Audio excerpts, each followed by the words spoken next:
हर हर महादेव। वैदिक साधना पीठ के ग्रुप में एक वीडियो अभी देखा, किन्हीं सज्जन ने डाला है। विषय है राधा कृष्ण का रहस्य। उस वीडियो में ये बताने का प्रयास किया गया है, कहने का प्रयास किया गया है कि राधा नाम की कोई स्त्री नहीं थी, राधा नाम का कोई अस्तित्व नहीं है, राधा नाम का कोई चरित्र नहीं है। श्री कृष्ण के साथ में राधा को ज़बरदस्ती जोड़ा गया है, पुराणों में कहीं उसका वर्णन नहीं है। तो सबसे पहली बात तो ये है कि हम सनातनी लोग सृष्टि के प्रारंभ से चले आ रहे, सृष्टि के रचयिता के द्वारा चलाए गए इस मूल सनातन धर्म के प्रति बहुत श्रद्धा रखते हैं, विश्वास रखते हैं और सनातन धर्म के सभी ग्रंथों पर, वेदों पर, उपनिषदों पर, स्मृतियों पर, शास्त्रों पर, पुराण, उपपुराणों पर भी हमारी पूर्ण आस्था है। सामान्य रूप से हम जब तक प्रसंग के विपरीत कोई प्रकरण नहीं आ जाता तब तक किसी भी भाग को प्रक्षिप्त नहीं मानते, नकली नहीं मानते, डाला हुआ नहीं मानते।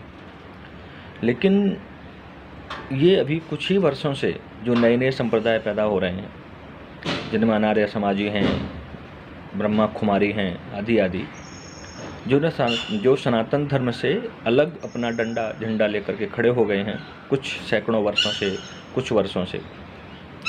इनका एकमात्र उद्देश्य सिर्फ यही है कि सनातन धर्म के ग्रंथों में, सनातन धर्म में कमियां निकाली जाएं, कमियां ढूंढी जाएं। अपने संप्रदाय का प्रसार करना इनका मूल उद्देश्य नहीं है। और ये दुकानें सभी सजा कर बैठे। अब बात आती है इस वीडियो की, जिसमें ये सज्जन जो भी हैं, सबसे पहले तो इनका ये कहना है कि राधा नाम का वर्णन किसी भी पुराण में नहीं है, और उसके बाद फिर ये कहते हैं कि ब्रह्म वैवर्त पुराण में राधा का वर्णन आया है। तो पहले तो ये निश्चित करें कि वर्णन है या नहीं है तो फिर बाद में ब्रह्म वैवर्त पुराण का नाम कैसे इन्होंने स्वीकार कर लिया। दूसरा प्रकरण ये है कि जब ये कहते हैं कि पुराणों का अस्तित्व, पुराणों का लेखन मुगल काल में हुआ है, तो ऐसी स्थिति में राधा आदि का प्रसंग प्रक्षिप्त है, गलत है। तो जब राधा को आप अस्वीकार करते हैं तो फिर श्री कृष्ण को भी स्वीकार कैसे कर सकते हैं?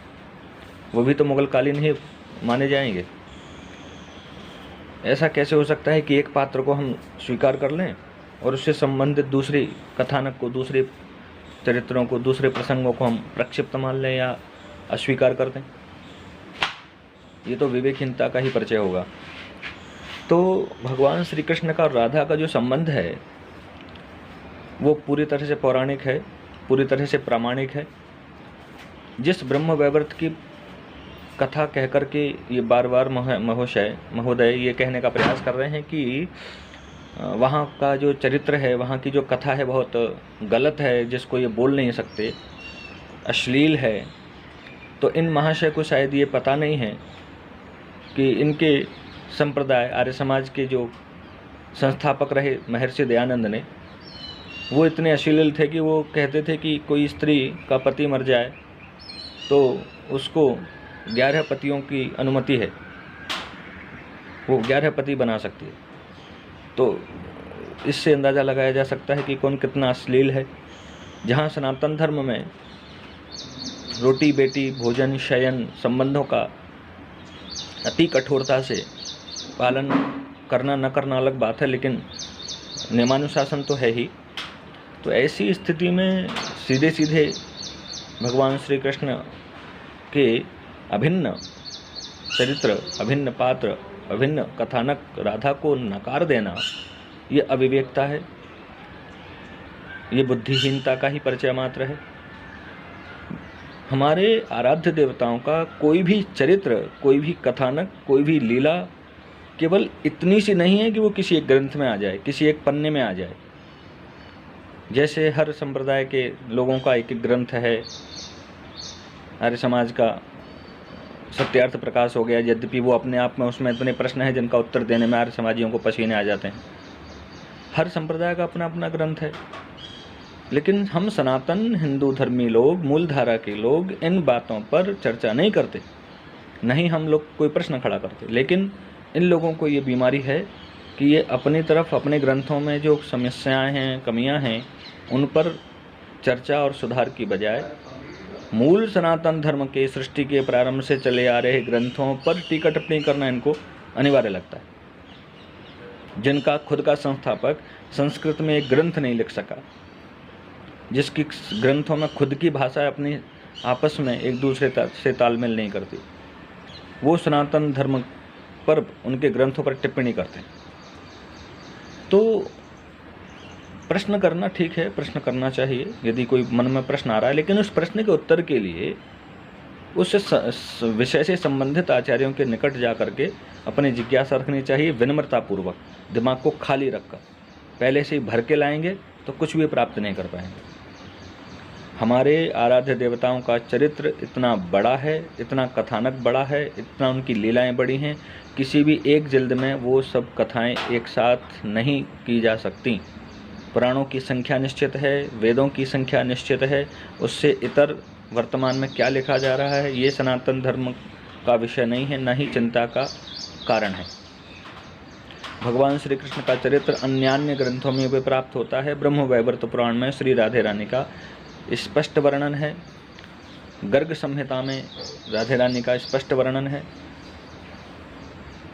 कुछ लोग तो राधे रानी को श्री कृष्ण का संबंधी बता करके भी लांछन लगाते हैं, लेकिन वही कथानक ब्रह्म वैवर्त पुराण में स्पष्ट है। तो भैया, जिनको इस प्रकार की बातें अच्छी लगती हैं कि हमारे ग्रंथों में प्रश्न किया जा रहा है, तो चलो ये व्यक्ति अच्छा है, इसका वीडियो आगे बढ़ाना चाहिए, उनको स्वयं जा करके हमारे पुराणों को, ग्रंथों को देखना चाहिए।